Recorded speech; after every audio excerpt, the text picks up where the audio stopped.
Now here we are at 14, 15,000 feet. I have 2 parachutes and I still didn't like this. You went out with none. Good morning. You're already chuckling. It never gets old. That's why it should always happen. What an introduction. Should have started from 30, though. I agree. 30, right? Austin Powers. So Patrick, like we said, every show he's doing the full TV count in. But hi, Travis. How are you? It's good to see you. Doing good, Matt. Good I'm glad you're not dead. Thanks. You too. I see you've taken my advice on flaring and you're sitting. That's nice. I'm sitting. I mean, I got off way easier than you, but I was joking earlier that we should have an injury episode because we have you barely walking. I think Jared's insides probably just hurt from his dietary. I actually have had a lot of trouble the last 2 days. I'm sure you've noticed. I just keep kind of bending over. Gastrointestinal. Yeah.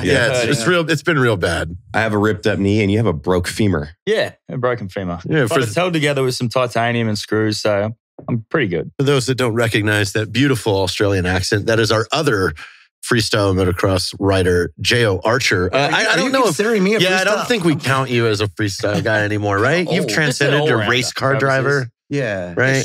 Rally driver. I ride motorcycles for fun, but there's a difference between trying to do triple backflips and falling from 100 feet in the air and breaking your femur even though you land on an airbag. Yeah. I mean, that takes skill. And I mean, look at him. I've never seen anyone bend a pair of handlebars on the takeoff. So his first time trying to triple, 28-foot tall takeoff. He hits it. We call it our third gear ramp. But for us old guys, third gear is 2 strokes. 2 strokes have pretty much half the power of a 4-stroke. He's got a 450, double the displacement. Hits it third gear wide open, which I told him to do, but I meant on our old guy, 2 strokes. Hits it so hard the handlebars bend. Now he's got a little more upper mass than I have. I mean, I'm close, but his bar bends. So as he's going up to takeoff, and now the airbag, it's about 50 feet wide. That's 25 feet on either side of the ramp. So as the bar bends, all his weight goes off to the side. He does a perfect backflip 360. He's on the top, ejects the bike like 80 feet off the ground, lands like almost on the roof, and he somehow makes it back to the airbag. And he goes, "Oh, my bar's bent on the takeoff." I'm like, "Bullshit. Your bar's bent when they drop from 80 feet. So we got another pair of bars. Yep. Did the same thing. He went through all the different types of handlebars. I've broken bikes in half. I've never bent the bars before. I think I went through seriously 9 or 10 pairs of handlebars in a week doing learning triples. You got to lay off the bench press, apparently. Well, we got a new ramp that Travis actually designed, a new ramp. The radius is a little bit better and it's a bit smoother on the bike. So I can hit that thing completely pinned in third gear and I've never bent a pair of handlebars. If you're pinned in third gear, how fast is that, you think? As fast as the bike will go in third gear. Yeah, so... I know that, asshole. No, that's all right. When JT came over, I was like, just pin it. He goes, "You keep saying pin it. What's pin it? What does that mean?" Yeah. Look, I'm going to say maybe 80 kilometers an hour. I don't know what that was. Speak American, man. I was going to say, I don't know what that would be. Dave, miles, what's 80 kilometers an hour? Oh, 28 miles an hour. No, Thanks, Dave. It's like 50. It'd be about 50-ish, I'm guessing. Yeah, but still, pinning anything towards a 28-foot takeoff is... The new one's... The new ramp we have is 9 meters tall, so... convert that to feet. I don't know. She's big. But it's got a constant radius. Yeah. So we had a tighter kind of top angle on the old ramp to more compression, so it would kind of spin the bike. Working with physics and stuff here at Nitro Circus. Yeah, science. Nitro science. But I think that's the biggest misconception. They think that you're somehow a physics major and you just kind of go, "Well, try that." Yeah, about 3/4. Normally, how do you hit it the first time? About 3/4. Yeah. J.O., he doesn't know 3/4. It's a big ramp, so just hit the thing fast. Right. How many people have successfully completed a triple backflip in motocross? There's only 2 that have ever done it to an airbag. I did 2 3/4 straight to my face, and I was so scared to try it to the airbag again after peeing blood for a week and thinking I broke a couple ribs. You pee blood a lot. I do. It's kind of like a common. Yeah. Probably too much. I love how the first thing you say to me is I'm doing pretty good. I haven't pissed blood in 2 days. No, it's because it's been 4 months now. Hours since you've It's done been 4 months already since your injury? I don't know. When was January? Yeah, it's been 4 months. That's good math. Yeah. May. Quick math. I just round guesstimations, really. My life. But I mean, he essentially could wear a base rig doing this trick. Honestly, at 100 feet, you would get some kind of slowing. I mean, there's guys that have have done. You need a PCA though. Someone else would have to be next to him. So when he's messing up, you could like, help Hold him. the pilot chute. Yeah. Pilot chute assist. Yeah. Well, I mean, luckily though, since we've had this new ramp, there hasn't been any handlebars being bent. So I've been keeping it straight. Yeah, but Been how'd you going. break your femur? Well, it was actually not so much rider error. It was just a situation, but the airbag had probably a bit too much air in it. And when I landed, it kind of just bent me in half. It just stuck rather than release. Yeah, sort of. So basically it folded me in half like a deck chair. So my feet came up towards my head and the front of my helmet, the chin piece, is actually what broke my femur. What? So my helmet broke my femur. It's good to be hard-headed. So I basically broke my own femur with my helmet. Yeah. So But you gotta do it right. No, Yeah, but yeah. this is why you need a good team around you in general. And that's what it's not a solo sport. Because when you're doing something Yeah. and it takes so much strength to be able to pull a triple. I would know because I didn't have enough to really get it around. It's not only pulling the bike, it's keeping the bike with you because it just wants to go straight. So you're pulling 250 pounds kind of in a reverse curl and you want to keep that as close as you can so it stays in a tuck. But you're sore, you're thinking about your entry, you're thinking about your speed, you're thinking about everything, you're getting the ramp set up just right. So someone else's job is supposed to be to keep, the airbag basically at the right level. Because if you go jump a bunch in a row, Right. the airbag will get deflated more and more and more. But if you're looking at video and you're going over stuff, the airbag will slowly kind of fill up to where Jo landed on it. And just someone on the side hadn't been kind of releasing that air to get it to, because doesn't matter. Everyone says, oh, it's a foam pit or it's an airbag. No, you're dropping from 100 feet in the air. I mean, the airbag, it still hurts. Yeah, when you hit water from a certain distance, it hurts. Like, yeah, of course. Yeah. So it's not like it's going to... Just one of those things, though. It's not like, it's not anyone's fault. It's just kind of the nature of the game. When you're doing things at that height, there's always things that can go wrong or you can get hurt. So it's not like, no, it's not really anyone's fault. It's just like, you want to do the big stuff, you got to be willing to push through a bit of pain every now and then. But Did you get injured while you were working with us? yes. Oh, shit. This is not a good, right? Travis does right when he comes on board. BJ's good right now. BJ's doing great. He's going to kill us for that one. It was only recently though.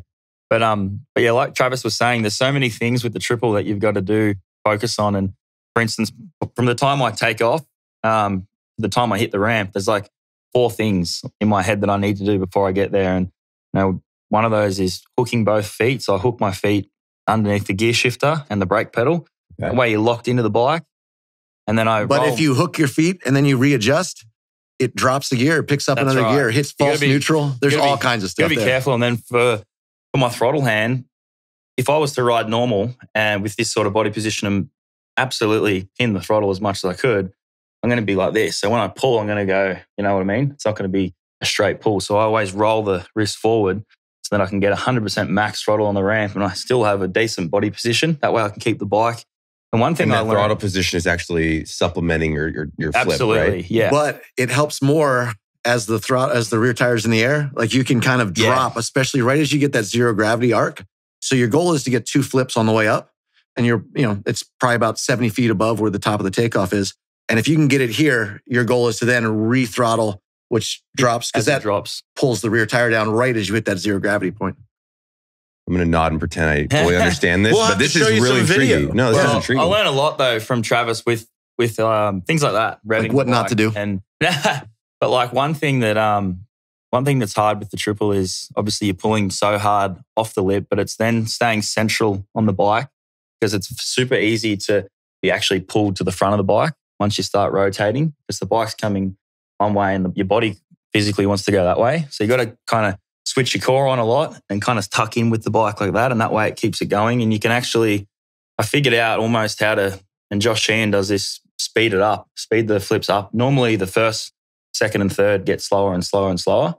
So the third one's just coming around as you're dropping, free falling, but kind of figured out with a few different techniques and body position, you can actually almost not speed them up, but keep them going the same speed all the way around. So that was one thing that helped me massively. Okay, so I have a question then. Which is more terrifying, the first time you did a single backflip, a double backflip, or a triple backflip? Triple backflip. Really? Yeah, definitely. Yeah. Okay. Even though you'd done flips for, you're just like, is it kind of, because you have the full send, right? It's full committing The to scariest scariest thing for me was obviously to warm up to the triple. I did a bunch of double flips, but I'd be pulling as hard as I can, doing 2 and then ejecting in the air and then going and looking at footage and going, okay, I had done 2 by the time I was here. Can I do it?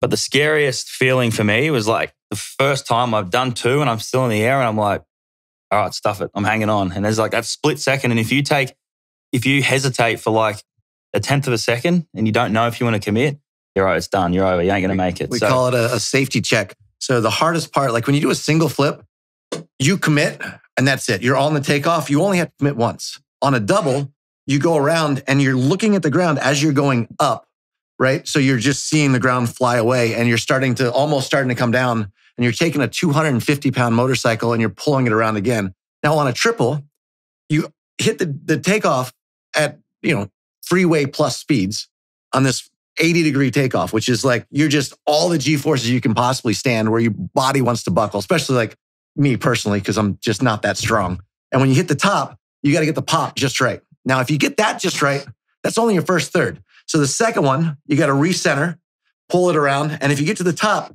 you are now at the absolute peak of your flight. You're 80, 90, 100 feet, whatever you are above the ground. And you see the ground. Now, if you for any time relax or stop getting that pull just right and you hesitate, then you're probably going to die. Like, I mean, not to an airbag, but if you're going to a landing. So you have to commit to this 3 separate times. And each time it's a little bit different because not only that, on the top, when you're ready to do your third flip, you're literally so high above the ground, which first time you really see that height. Right. But you go, okay, the next time I see the ground, my wheels are going to hit it. So I've done the first 2 flips as hard as I could. Now, did I do them better? Did I have more adrenaline that time? Did I get a better pop off the lip? Did it come in worse? Do I have time to open up or should I keep pulling? And if you keep pulling, the next time you see it, if you got a perfect pop and a perfect snap and a perfect pull, then you're going to land on your butt from, 80 feet in the air. So it's doing all of this right and committing to all of this and knowing that you're way higher than you've been on like any other trick you've ever needed to do. And then having the whereabouts to be like, okay, how fast do I need to make this last rotation, which goes blind as you're falling out of the sky? Sounds terrifying. Because imagine if you like half pull that bike's landing on you at 80 feet in from the air and you're dead. Like I've done that a heap of times. Really? Like in learning, yeah, just to the airbag, but a bunch of times before I'd figured out, new techniques or throttle control or whatever. A bunch of times I'm like, yep, I've got it. And I hang on and I literally just land completely on my head. Done it. I did it at your house as well, Trav. No, I giggle. Like literally 2.5 to my head, to my brain. No, and you think everyone's like, oh, it's an airbag. I totally do that. I've been knocked out a bunch of times doing it. Yeah. Airbag's rough, man. I got hit in the head with the swing arm once as well. When I was trying triples on a smaller ramp, I was hooked into the gear shifter, like, click and hold so I could stay to the bike. And I was doing 2 and I'm like, nah, not this one. So I went to bail, but my boot was stuck on the foot hook on the gear shifter. So as I bailed, my leg and my boot still being stuck to the bike has pulled the bike down on me and the swing arm hit me in the side of the head. And I was knocked out for like 5 or 6 minutes or something. Now, just something else to think about here. Now you're hooked to the bike. Yeah. So you're sure you're hooked. But if one foot comes out, all of a sudden you're doing a knack, you're spun 90, 180 backwards. Now you don't know which way you're going, but you have so much centrifugal force. If you, like I've seen a guy on a double flip take off and he bailed off in just kind of the wrong spot and the bike flew 50 feet out of the foam pit. So you're actually holding this bike in this one, you and the bike, the center is in between you and the bike. So if you let go, you get flung or the bike gets flung depending on where you are on your rotation. Interesting. So if you're that high in the air and you got to think like Josh Sheehan, when he did the triple flip, a couple years ago, he was going, almost 100 feet in the air and he was going 20 feet in distance. So if he bailed out at any time, got scared and like, oh, I'm not going to make it. So even if you decide you're not going to make it on the first flip, you're like, oh, I missed my pop. You have to stay with it because if you eject, you go all the way to flat back behind the takeoff or on the takeoff or out in front of the airbag. Yeah. So there's a lot to it. Yeah. I think grip tape is one thing that helped me as well. I got some really coarse grip tape, along the whole side panels of my bike. And that's one thing that kind of helps you grip with your knees. It's not perfect, but it definitely helps with keeping your feet locked in because it's so easy to go into a Superman position because your legs, they do want to fly out. And it's like, if that happens, you're in big trouble. What got you specifically into like motocross? Because you have to be a crazy person. Like Travis is a crazy person. I know that. Like coming from military, all right. Crazy person. No, like this is way more terrifying to me to try to do a triple backflip No than one's like shooting at us. Yeah, but that's more fun. You get to shoot back. Like, you know, I don't know. Nah, That's easy. You guys are crazy. It's so funny the way that the brain works because I'm like, if you're like, hey, we got to go hit a target and run at bad guys with a gun, I'd do that all day. You're like, over you okay. saying, do a triple backflip into the foam pit. I'd be like, give me my gun and I'm send me good. to Syria. But if you asked me to go through, you were the one that like breached the door, right? Yeah, That's yeah, kind of, yeah. If you asked me to do that, I would get knocked out trying to breach the door. So yeah, it's different. Well, you don't have to backflip into the door. You actually just walk straight into it. Yeah. But yeah, we've got a lot of respect for what you guys do. But I think in certain ways, it's a very similar mindset, you know, to really push yourself to areas that are not comfortable, whether it's, you know, busting in a door and, you know, confronting a lot of bad guys or trying to do a triple backflip. You're still going to make yourself uncomfortable, but that's what we love for some reason. We love that feeling. Makes you feel alive. Yeah. but Until it doesn't. To answer your question from before, I think what got me into motocross was my dad just bought me a bike when I was 4 years old, and I started, obviously, just like most other kids start riding and enjoying it. And then I started racing motocross at a pretty high level from when I was 6 to 15 years old. And then a buddy of mine, Cam Sinclair, he's a X Games gold medalist and double backflipper from Australia, legend. We used to live together actually, so I kind of really looked up to him and guys like Travis, you know, and a bunch of people like that I'd seen on TV. So I kind of just wanted to. I didn't really decide to do freestyle. It wasn't like a plan I had. I just slipped into it. I did my first flip when I was 14, and then I was still racing motocross, still racing Australian titles and stuff like that. So it wasn't anything I planned. I just kind of fell into it and started enjoying it. And then one thing led to another. As soon as I did the double backflip, I think it was that day. I'm like, all right, well, let's try to do 3, I guess. Natural. That's Well, good. done One two. more. It's like me, like with whiskeys at the bar, just one more. Well, it's also like this. Like you've done an Aussie roll on a dirt bike, which is 2 backflips and a 360. He accidentally did that when he bent the bars. I was so pissed off. Like he lands, he's like, oh man, I was like, it took me literally, I started doing this on like a trampoline, like a double backflip, but half in, half out on a trampoline. It's like a backflip 180, front flip 180, basically. Okay. So you kind of spot the landing a lot when you're on like a trampoline. And then on a bicycle, BMX bike, I kind of do similar, which is, you know, so you're always kind of looking like with skis. Like, you know, you see the aerialists, they're always looking at the ground. With a dirt bike, I spin as hard as I can, I flip as hard as I can, and it doesn't really start spinning until you're halfway through. So I try to do a backflip with one full twist. The problem is, it's almost impossible to do. You do like a backflip and then you do a 270. And then you start flipping again. And I'm like, well, it would be easier to do a double backflip 360 than it would be to do a single backflip. And I was already doing those on bicycles. So then it took me 15 more years of practice and convincing myself that my stupid theory that everyone else thought was just cockamamie crap was actually going to be easier and more consistent to try a double backflip 360 than a single backflip 360. Now, the problem with this was I needed to go way, way higher because a dirt bike, it doesn't rotate on it rotates around in a flip pretty quick. With the wheels going the same direction. Yeah. But when you try to take it and spin it, if you ever taken like a gyro or anything and you try to move it while it's going, it just wants to kind of go straight. So it's everything it has. So you do a backflip and then basically a 270, you spot your landing and right at that zero gravity point, you basically square up your shoulders and drop again.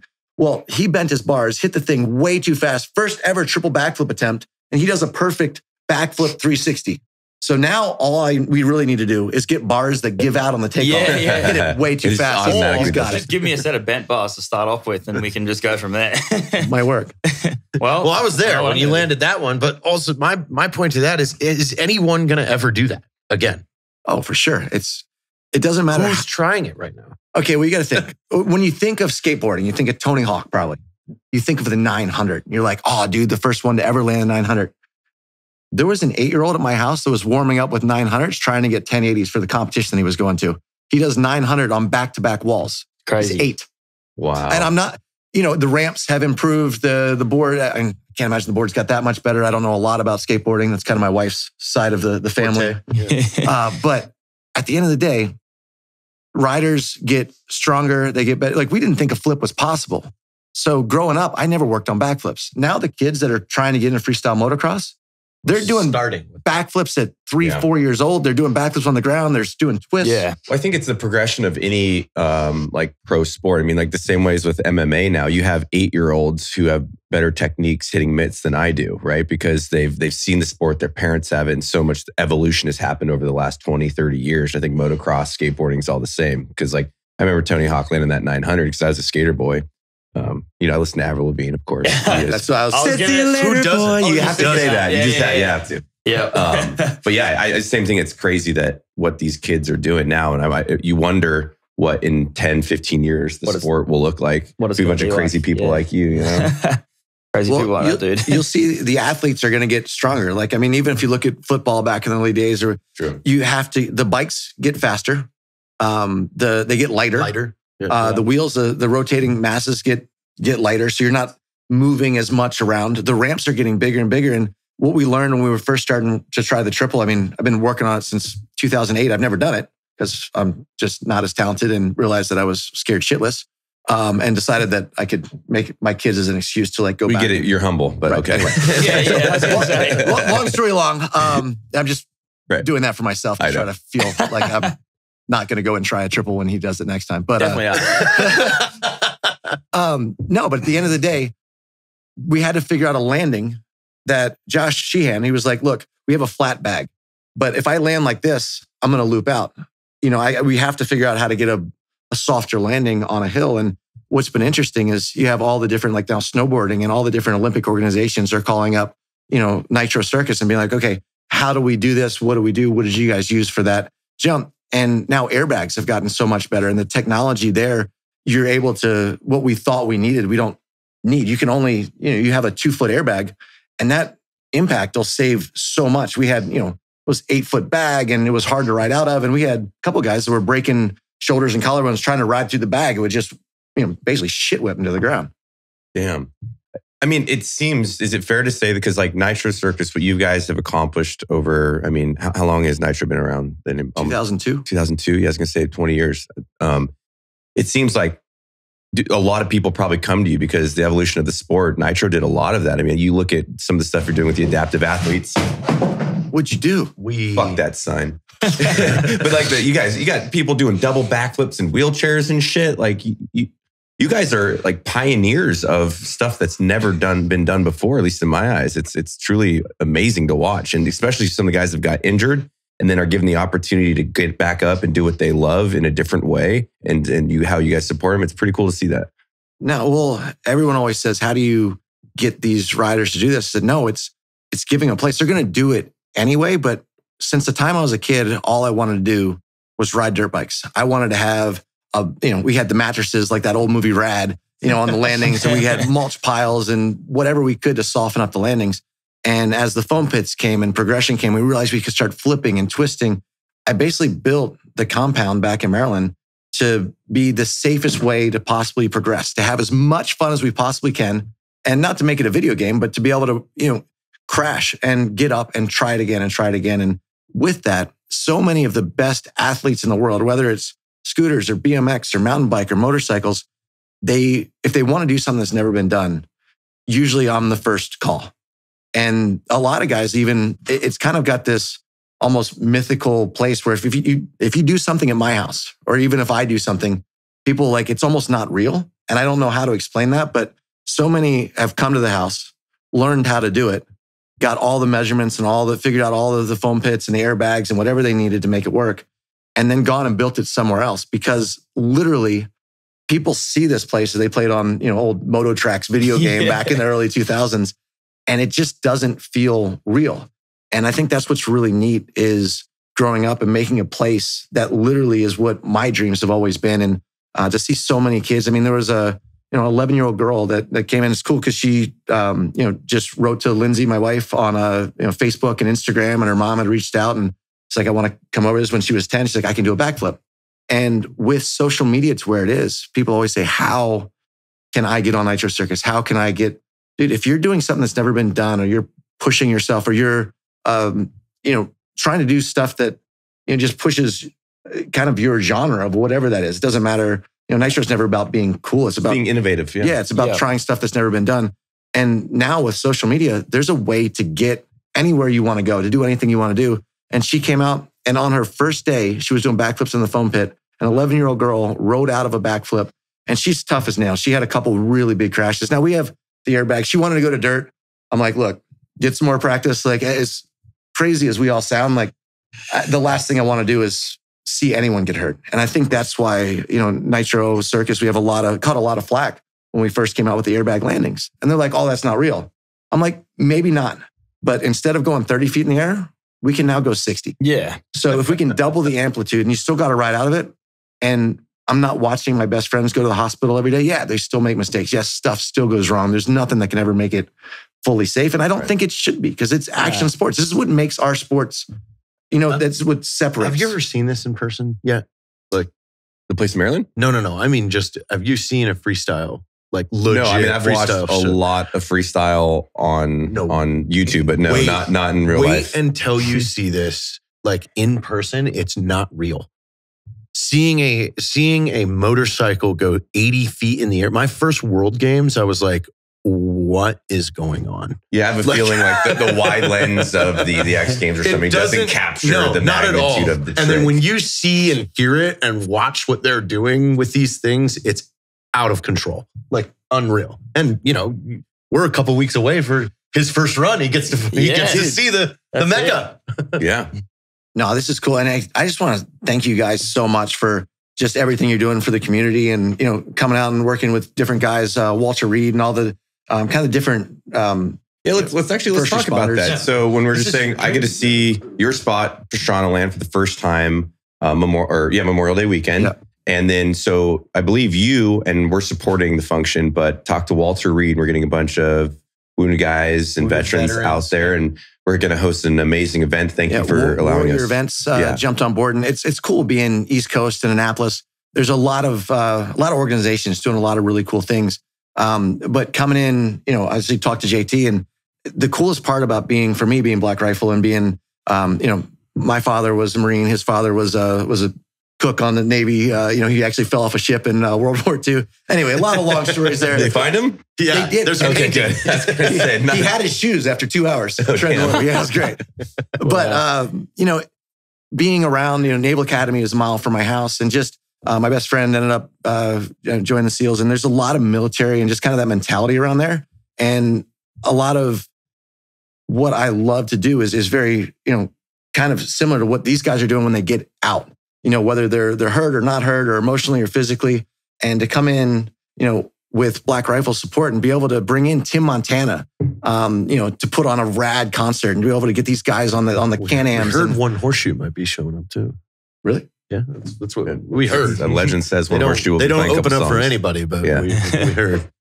No, it's really cool at this point in my life to be able to, bring in guys like J.O. who are still like pushing the bounds, and to show people, everyone's like, oh, that looks cool on TV. And they get there and just jaws drop. But then we have, we got four-wheelers, and over my whole life, we've basically made this a playland for adults that still want to be kids. Yeah. And it's awesome working with you guys who want to bring out a lot of these kids that have watched Nitro Circus or whatever through their lives, and to be able to give a little bit of smile. It's pretty cool. Well, that's awesome. I think last time you came down to the office, it was funny because there are a lot of celebrities come in and out of the doors here, and then I think there was mad hype in the PRCC crew when they saw you. They're like, "Is that Travis Pastrana? Can I get a picture, please?" I'm like, "Relax." Eventually, once he's on payroll, maybe. No, like you kind of dreamed this thing up of bringing the guys from Walter Reed out, like.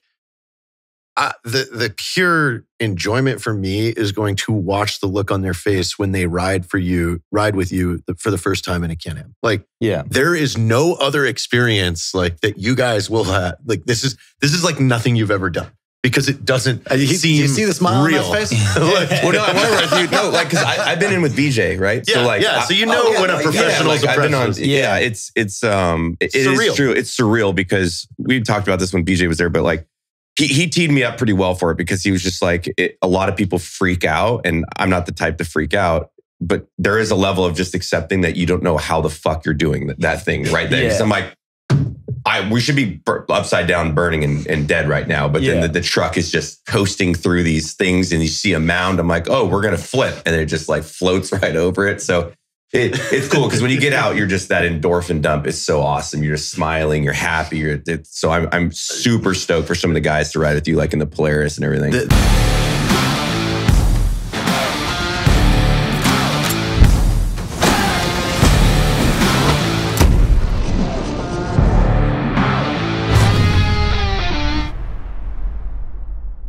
The people I like taking the most on rides are people that think that they are the best drivers in the world. And they watch it on TV. They're like, I jump bigger jumps than that. I crush you. And it's so great because those guys, they get in, and girls, scared. and all of a sudden, where they normally hit the brake, you're still on the gas. And where they normally be like, oh, we're going to die, you just pitch it in and back it into the corners. We have a 130-foot jump that on TV looks, or on video, it looks fairly small. But the takeoff is like, that's like 40 foot tall. I mean, it's nice and mellow. But we've got what we call the family wagon. So we get my kids in the back. And then, you put someone in the front, they're like, oh, okay, we're just going on a family ride. And you hit this thing at, it's crazy. 50 miles an hour. And all you see is sky. And you can't see the landing. And you're not that high. You're only 10 feet off the ground. But you follow kind of the contour of the ground for about 130 feet. And as you're going down and all you're seeing is sky and trees, you're like, oh, this is it. We just died. We're done. We're done. And then it lands so smooth. It's good. Yeah. That's great. I want to capture people that get to go through that like right after they come back on camera. And we just have to have GoPros facing right in on there. Yes, because the first time you jump in a side by side, it is like doesn't make sense. You're like, oh God. Like even yesterday on the track out here. Yeah, it's so fun taking people to jump for the first time. Like my scariest moment of all time was in a trophy truck because I'm used to motorcycles and we're going down. So there was a whoop trail right next to the freeway. And the whoops they're 4 or 5 foot whoops. Like I couldn't get across them on a dirt bike. No way. We're doing 110 and Andy McMillan, he goes, you ready? I was like, for what? And he just jumped the truck off the freeway onto the whoops. I'm like, we're going in and we're coming out. We're cartwheeling till the next state. Yeah. And that thing it got in and it got back up. I'm like, oh man, so when you're out of your element, it's the best. Yeah. The best reference I had for a trophy truck was, so I have a TRX and then BJ bought a TRX and he goes, get in my TRX real quick. I want to take you on the whoops. And I think we were going 36 miles an hour and it was just beating the living shit out of us in that TRX. It's like, it's like the best stock performance vehicle you can buy on the market. And then when we get back in the trophy truck, we hit the same whoops and he's like, we're going 112 on them and you're just floating on them. Like, it shows you but that there's levels to the game. Don't hit them at 60 though. You're going to have a bad day. Yeah. Well, we hit it pretty hard on one, but that shit's fun. I'm excited can I ride with you out there? Yeah.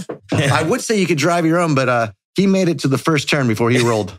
No. There's one thing everybody knows about me. I don't drive because I'll crash. Yeah. I flip razors all the time, so I'm good. No, you'll have a blast. Like it is. You get to be with the world's best, and like you're like, oh my God, like this. Can I get on your back and we backflip together? Absolutely. Well, I want to do a tandem double backflip. But I'll stick to the single. We'll go with the single. We'll go with the single. But I'm so excited to be involved and just to be at Pastrana Land while these events are going. Well, yeah, and you recently joined up with Troy Knight, who's an Australian combat controller, special operations veteran, and he's now involved in veteran outreach in Australia. Doing stuff for the veteran community in Australia, which has been awesome, man. I've been able to meet some pretty amazing people that I highly respect, and we're in different worlds and we do different things, but we just have so much in common and get along so well. So. Troy's been a really good guy to become friends with, and I was lucky JT hooked me up with him. But going back to Pastrana Land next week, it's going to be amazing. And like obviously for all these guys jumping cars and doing crazy stuff, it's going to be cool. But even just the excitement when you get to go to Pastrana Land. Like I remember I've been there once, and when I arrived, Travis was actually not home. But when I arrived, I'd never been there, but I used to play it on the PlayStation on MTX Motor Tracks, and I've seen all the Nitro stuff. And so I got to Pastrana Land and it was like, I already know where everything is. I know the foam pit's there, the shed's there, the compound's out the back, but like Just the sheer excitement that you have. Like, I'm pretty sure I had a smile on my face for like 5 weeks.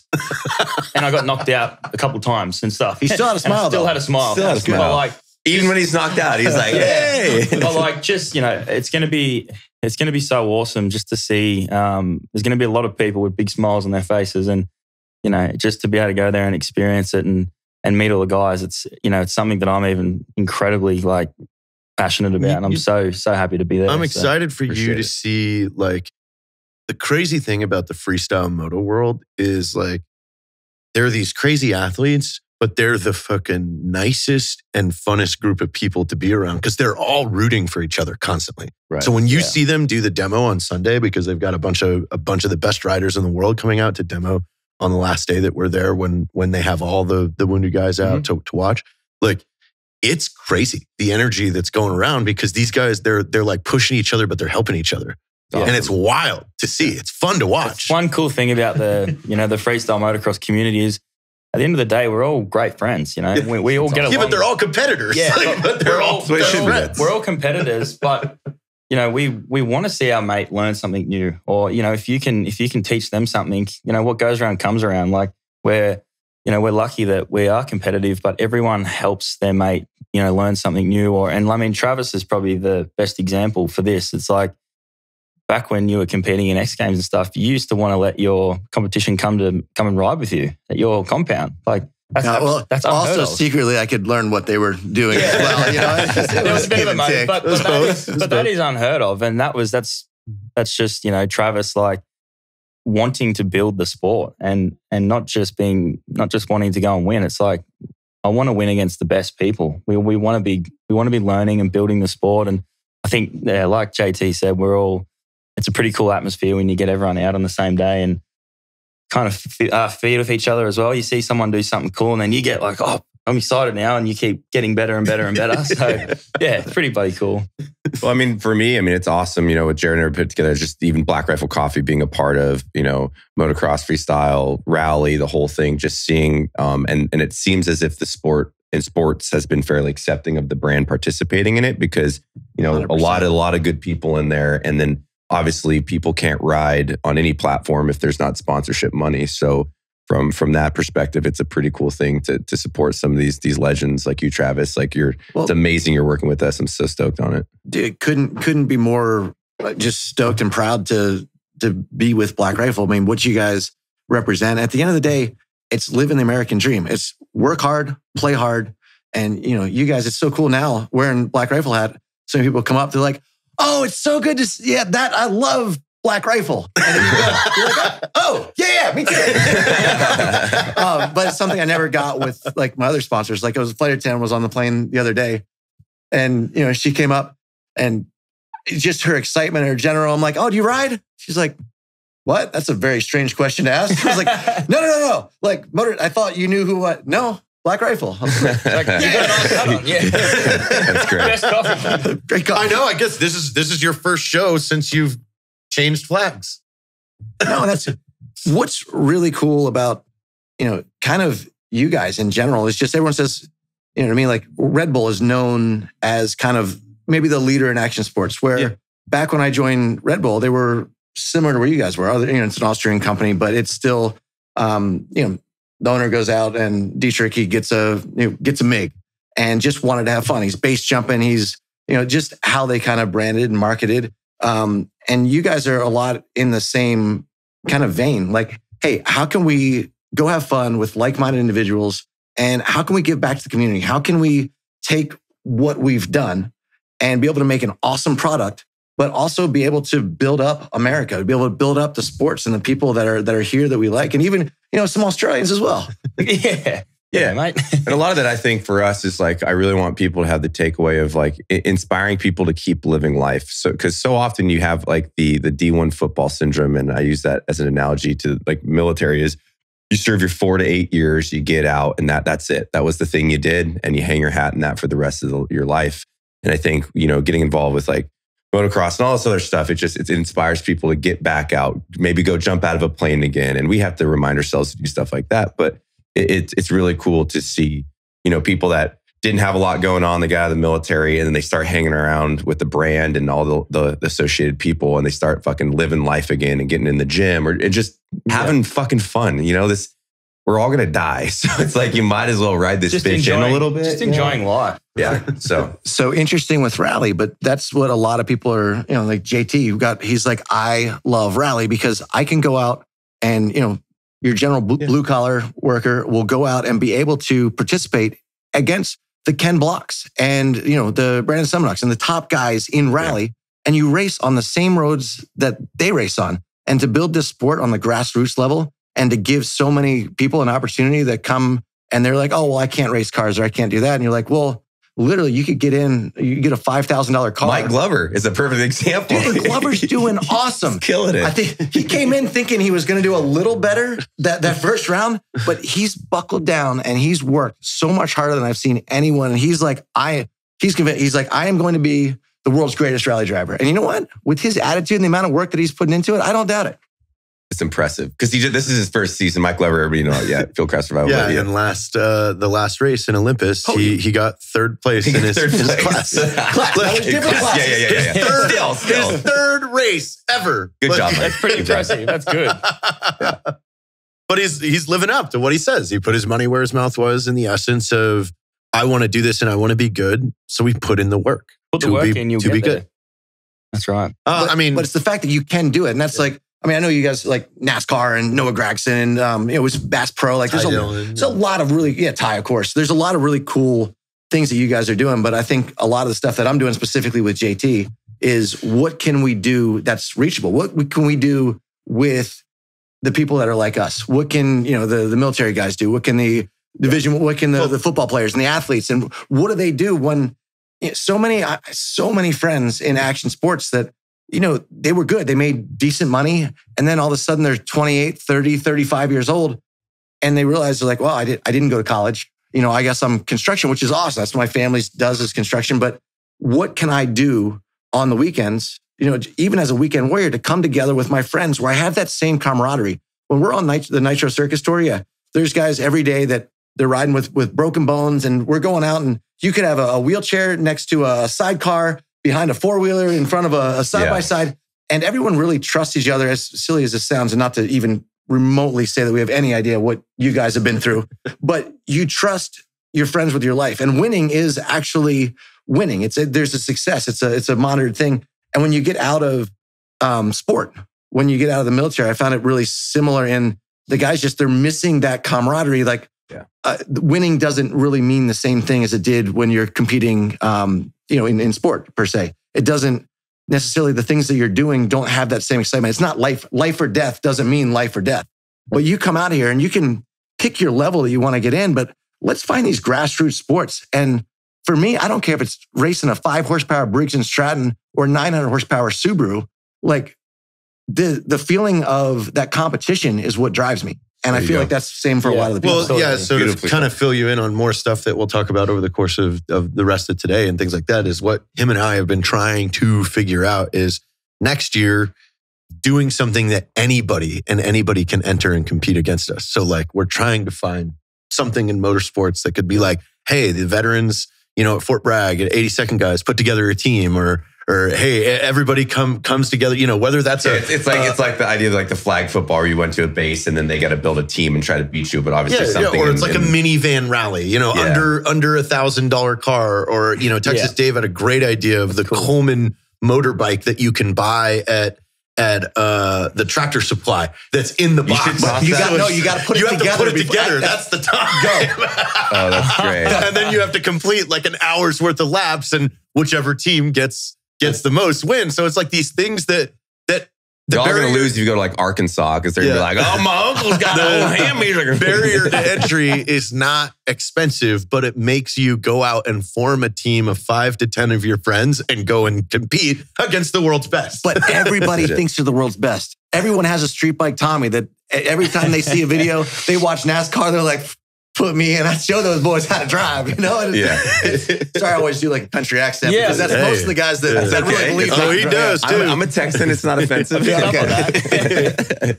Now, shifting gears, literally, We recently were in Eloy, Arizona, skydiving, which I hated. I like it now. I'm indifferent. It's like I've been watching skydiving videos since I got back, and now I'm like, I want to do it again. And he got hurt on jump 2. So wait, how did jump 1 go? If you like, that seemed like a jump 1 Jump era. 1. It was first solo, Yeah, jump 1. but I jumped again after. But you had a broken tailbone. It wasn't broken tailbone. It was just But he had severely to prove. severely still do it bruised. again.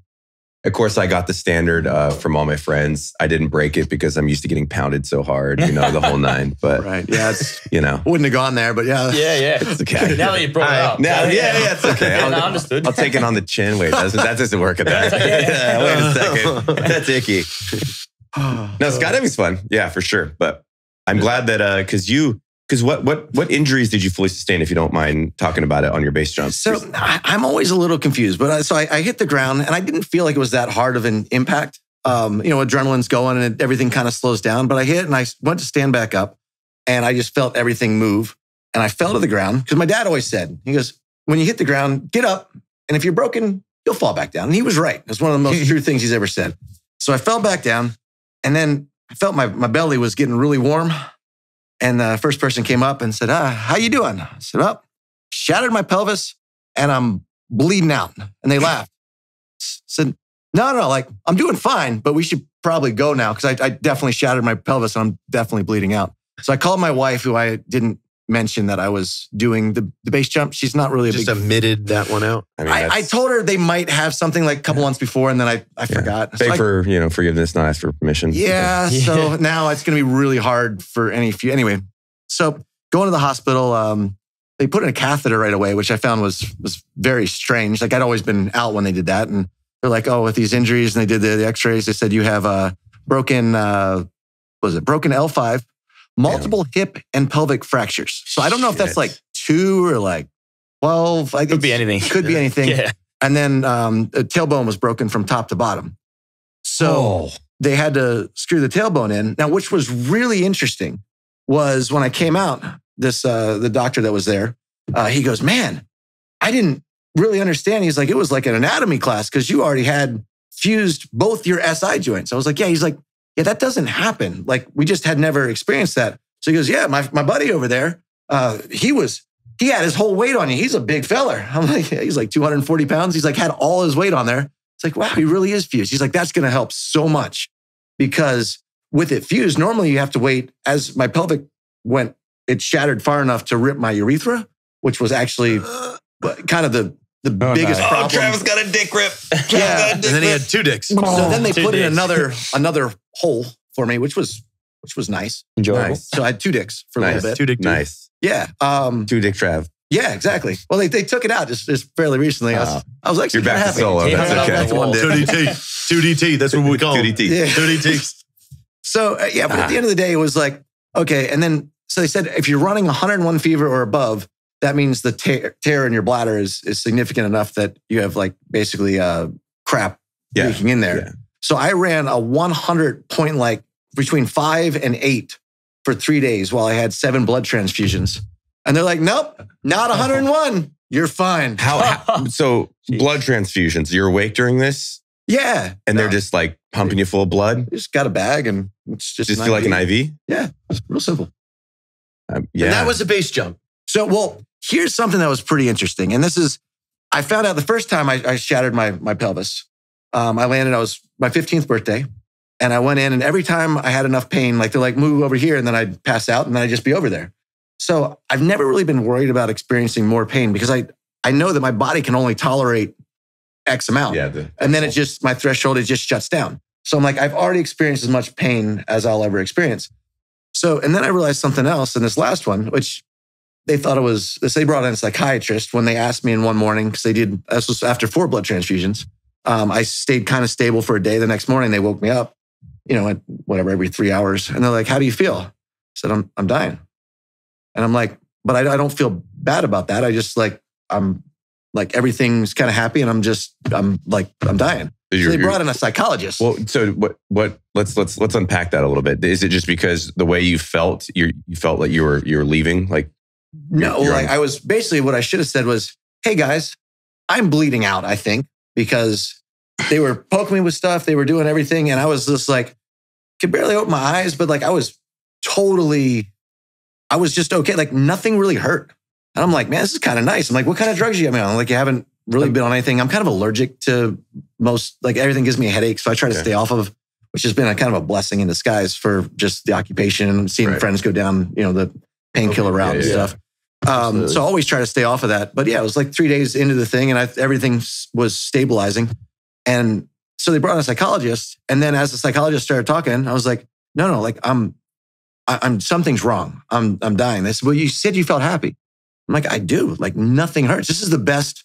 Like I'm good. And then they're like, oh shit, like you need 2 more blood transfusions ASAP. You're down to a 2.5 or whatever. You're supposed to, at 4s, like when they give you your blood transfusion.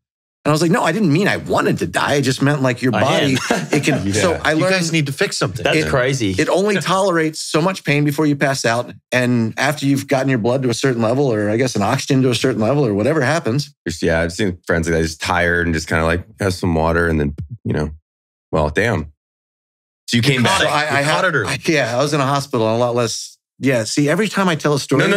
I'm just trying to say I understand what you're trying to communicate. Like in the military community, every story that's like the gnarliest story that everyone outside the military community is like, wow, you're really messed up. That's so like traumatic. And I say it, and then someone in the military community says something that's just like exponentially more gnarly than anything that I've ever. No emotion. No, like, no. That's just happened.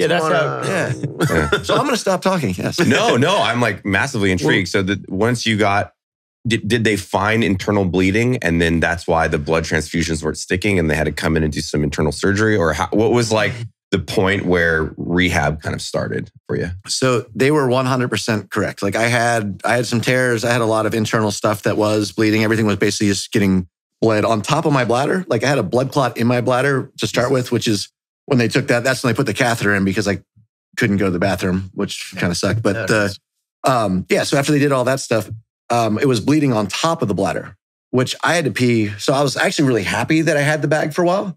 Because, even if you have a big night out with the boys, and you normally have to get up like 2 or 3 times to piss. Oh, yeah. Yes. I just put a bigger bag on my leg. Nice. Yeah, you put a 2-gallon bag and you're like, I'm good for the night, man. Just pouring out Natty Light, Yeah, exactly. And then here we are 4 months later and you're back to walking better than J.O. right now. Which isn't saying a lot, but yes.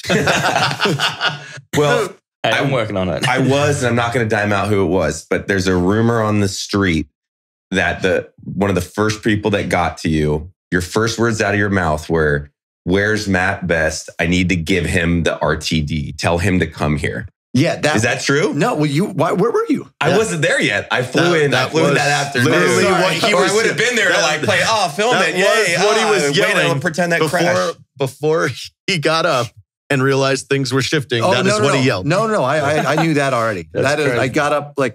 I was like, all right, we've got a few minutes here and we should really finish this scene because I'm not sure this hotel's going to let us back in here.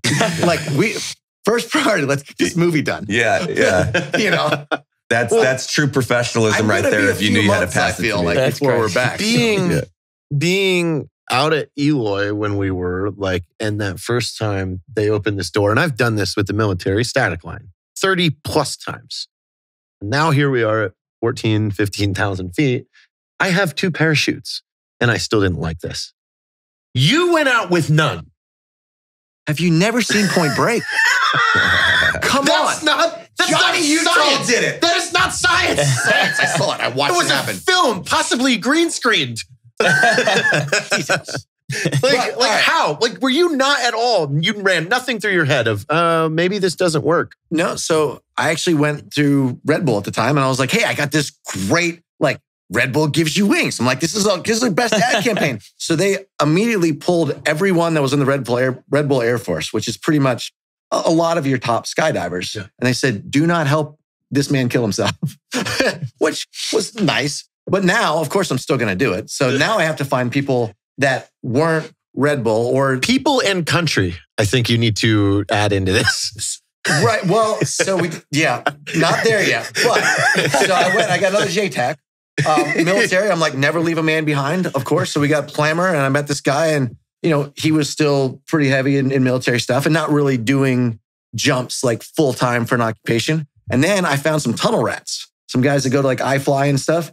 And one of the guys, he only had like 12 skydives, actual skydives, but he had like millions of hours in this tunnel, and he was just Timmy. He was absolutely amazing. This kid was so great. So I had to go a little outside the box to find people that didn't rely. 12 skydives. Okay, so a guy that I don't care doesn't if you're a have his tunnel rat. license and the pilot and a TAC-P. and a technique. Then a guy named MX who just like really liked motocross. That was like, all right, I'll film it. What a nickname. No, he's a motocross guy. Gotta love him. Yeah. This is So we got there, and then I brought them all up to my house, and they're like, all right, let's see if you can skydive. They're like, okay, you're not great, but like, you're good enough to do this. We could basically drop an animal out. Yeah, me personally. I was not a great free fly. Like I spent some drunk wind tunnel time and some stuff, and probably had a couple hundred jumps at the time. Some base jumps and stuff, enough to think that I'm okay, but not good enough to actually get anywhere. Yeah. But these guys were great, especially the tunnel rat who had 12 jumps. That guy was amazing, Timmy, man. So we go and we were asking around the different, drop zones, and everyone's like, yeah, no, we couldn't touch that with a 10-foot pole. So we contacted our buddies in Puerto Rico, and they're like, yeah, we'll do it. It turns out territory of the U.S., still FAA is everywhere. And it really got in a lot of trouble later that we found out, but had to get a pilot that may or may not even had a pilot's license at the time. So we were a little bit outside. He was just running like cocaine across the border, and then he's like, I just want to take a paint this skydive for route that for real 12 quick. grand. Okay, so imagine I approach you and I'm like, I want you to do a stunt. I've got a guy that may not have a pilot's license, a dude with 12 jumps, and one of my TAC-P buddies. You in? I'd say call Travis Pastrana, not me. Now here's the thing. So this was all self-funded. So like most great ideas, like especially at first. Now it's careful what you ask for, because people are like, yeah, sure, they'll make it. But especially at this time, I mean, this is 15 years ago. We had some success, but so it was like, all right, I've always been the type that's like, all right, if I believe in something that's going to be fun or something I want to do, like let's figure out a way to do it. So basically, it's bribery all the way through, and you get some people that don't have a lot to lose. And they'll chase you into the ground. So we get down there. It's rinky-dink little field, airport, everything, and we take off. It's over the water. We do one test run, and I tried to get away from these guys. I did the best that I could. So we get out at like 12,000 feet, and I dive out, and I'm like just trying to get away. I'm tracking, I'm flipping, and I get stable, and boom. Clamor freaking, he's on it, and there's no way to make this sound not, anyway. Homoerotic. Yeah. So he tackles me, we link up, he hooks on. So wait, this first jump, you actually have a chute on you. So you're going to go through the whole entire iteration of hooking up and him essentially tandeming you on the way under canopy, right? There's just no way, but that's exactly what happened. So, and then I released and pulled my own chute, and we landed.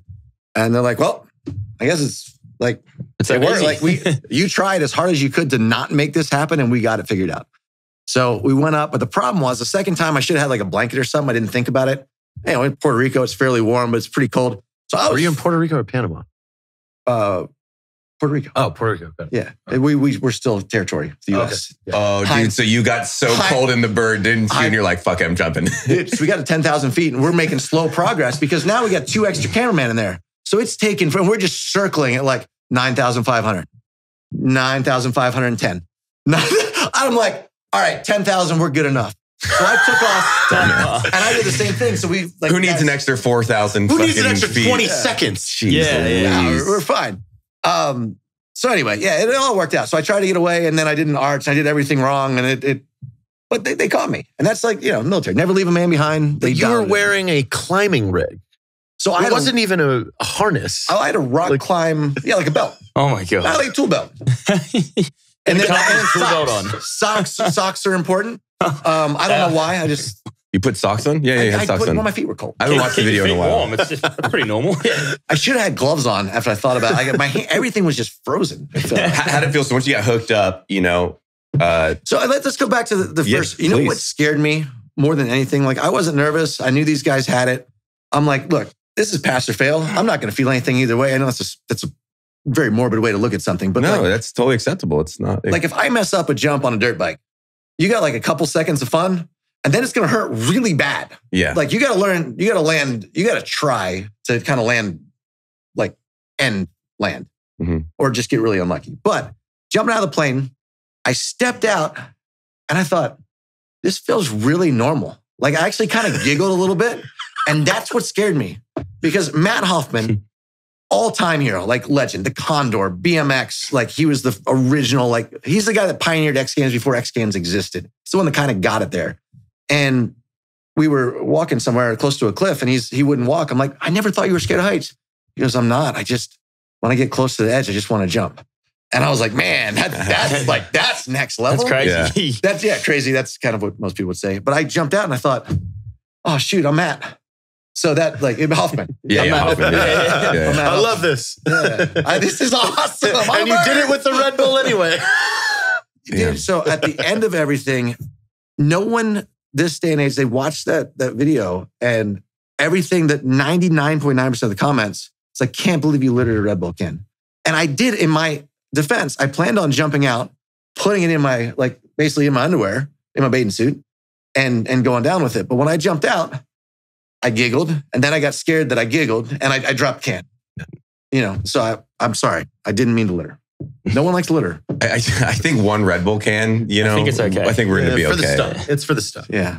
Yeah. So last question I'd be like, so how was it under canopy? Did you feel secure? Were you kind of like, oh crap, like I got to hold on to this guy because the rig was little. All right, so let me go back one step. I missed so many steps. I get so excited. Just like all those things. I'm intrigued. So I jump out. You know, you're happy and then you're scared. And then you're thinking more like the mental impact of this. You're like, why is this okay? Like, and then, so it took me a second to kind of regroup and then everyone's there and it's about to mount me. He was docking you. And I was like, we got time. So I did a couple more flips. Yeah. Kind of threw everybody off because every camera, everything got in place. And then all of a sudden I'm dropping faster because you're flipping. Mm-hmm. And then I opened up where I was supposed to be arching so they could kind of drop down to me. I opened up flat. And at the time I was like thin and long. So it's like hard for them. So now they had to like climb up to get back to where I was. So all this, so he's trying to figure out how to hook on. But since I'm so flat, I'm wobbling. I'm not arching. I'm not a potato chip. Yeah. So he can't get anything hooked. So the camera guy who's in front of me he loses me because he was like trying to hold me stable. And then so my cue for, hey, Plammer, hold your parachute is him letting go. But he didn't mean to let go. Like he kind of lost control and was like, I don't want to mess him up more as I'm up here. So he took off. So I reached back and grabbed Plammer. Well, I grabbed both of his arms. So if you look on the video, we start into a track. He hadn't had me hooked up yet. I had one hook. You pinned his arm into a track. And I pinned his arm back. So we're in a track. And I'm like, why aren't we opening? And then, eventually he got it figured out and he, rode me for a little bit on the way down and then opened. So it all worked out. But yeah. Seriously. So I'm like, I'm holding on for dear life. And he's like, we're going in. What was the moments after like canopy opens? He's just like, you fuck. Oh, no, 100% the dialogue. He's like, what?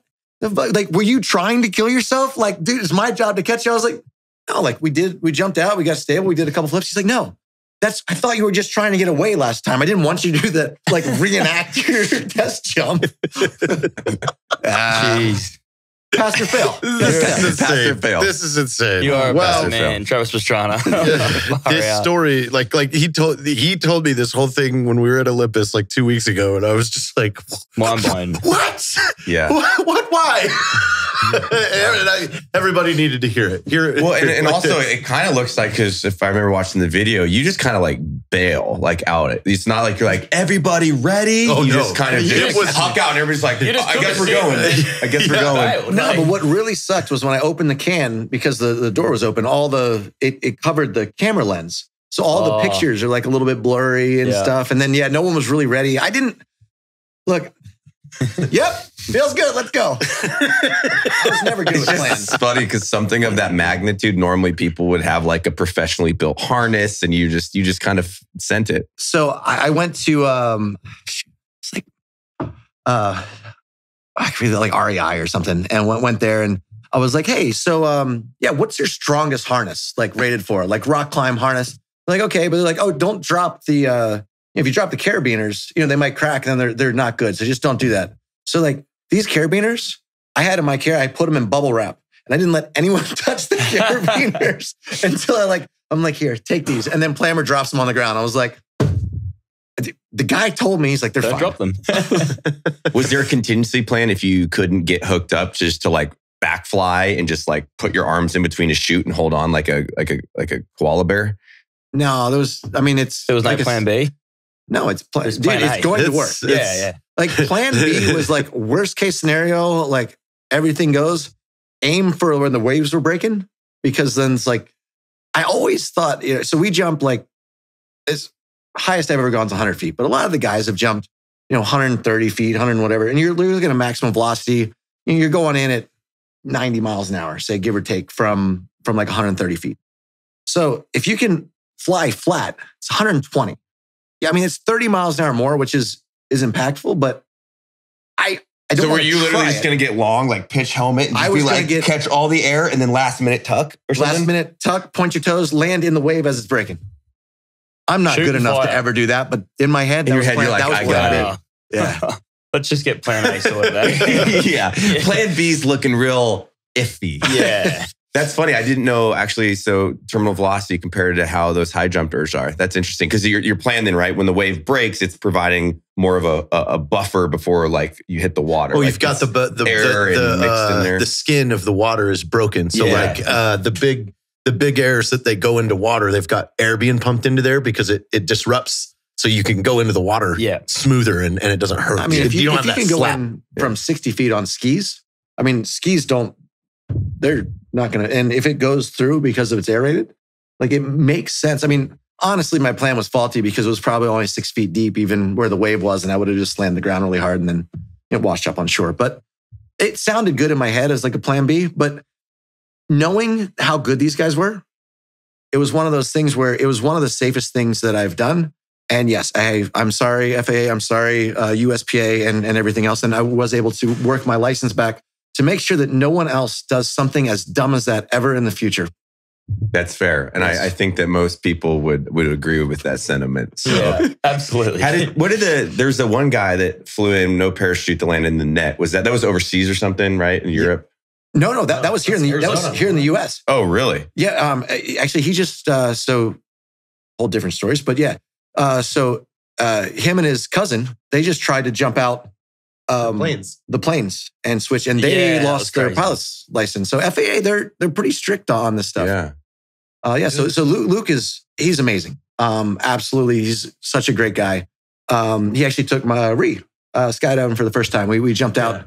They're right next to the Washington, the Olympus rally. Oh, heck yeah.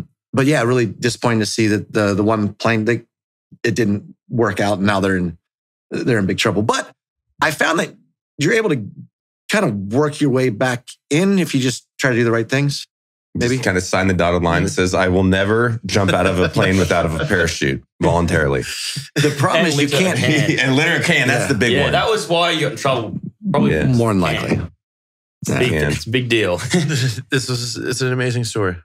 I love it. Yeah, crazy. Well, the good thing is we'll have many years of friendship and partnership going forward to do some crazy good things, hopefully inspire some people and serve great coffee. So I'm excited for it. Dude, I couldn't be more excited to be right here with you guys and going forward to do some really awesome stuff with this guy. I'm ready to poop myself in your Razor and then maybe on a motorcycle in Absolutely. a couple weeks. Heck yeah, this is gonna be, You're- and he's got a tattoo artist coming out too. Oh, perfect. I've got heaps of Oh, room yeah. left. Before we end the show, I do want you, because you said you had all your friends' tattoos. So I have an allocated left right here in my quad. These are all my... Wait, did you get Matt Hoffman tattoo you right there? No, but this is where This my is- friends can tattoo me. No, that I got the same tattoo you have. But this the Can we just become We were best just friends? gonna say, Oh, dude, everybody has them. Whoa, I got the same tattoo I you was got. just gonna say, Wait, you that's a have to crew get tattoo. this. This is our You have to thing. earn that tattoo. Yeah. You have to be a part of the crew to What get that. tattoo is- No. That's live to die happy. Oh, Yeah. sick. I know it's like the symbolism of it, but I had no. When did this? What? I've had that for This 2 is in years. Vegas. Where's your? Sign me up. I'm getting it next week. You gotta Yeah, earn are you it. gonna be out there? Yeah. Oh, Yeah. let's do it. He How just about this? You, because I tattoo that on people. You drive your dirt bike, and I'll be on the back Yes. tattooing you while you Yes. hit. It'll be really Well, bad. that just but- made the video. Wow. We're doing it. I feel like brotherhood. Where you have one? Really? I was literally just And going my to tell wife. you, My you wife have and I to got get him this. by Matt Huffman. Yeah. That is so cool. So, but my daughter, when she was my oldest, when she was 7, tattooed. I said, draw whatever you feel like represents you. So for some reason, she drew a cat watching television, which I don't Makes feel sense. like, I mean, she's never really watches TV. I don't know. But they Well, she's are not a pretty cat, connected to so- cats. Cats, yeah. They especially haven't put since the cats down. They love the cats at your house, yeah. So she drew it, and then we were like, that doesn't look like TV. So she started writing the T in the TV. So now it says TV in the TV. Mm. So my other daughter's 7 now and wants to add on to that. So my left leg's going to eventually be a SketchUp of my 7-year-olds. I think that's awesome. That's cool. Well, yeah, I mean, I would get the tattoo that's on Lux's car. Like she pretty good. draws pretty cool stuff. oh, she drew that, yeah. Yeah. Well, dude, all right, let's go do more coffee stuff and make this hilarious Father's Day commercial that you wrote. That's going to be fun. Yes. Dude, Director? Sure. All right. I said, by chance, do you have a bazooka? He writes back, he goes, I have 2. Yeah. Not what I was expecting. I mean, I think it's like an AC4 body, but yeah, bazooka. It's a law. still It's a law, buddy. It's a law. It's a law, buddy. It works. All right. Thanks, guys. Awesome. I just want to say thanks so much, guys, for having me here. I'm like I'm a massive fan of not only Travis Pastrana, but of you guys and what Black Rifle does. So, mate, probably it's one of the best days of my life is being here involved with you guys. So serious, I'm stoked. So thank you guys. Dude, today's going to be a fun day. Absolutely. Let's go. Cheers.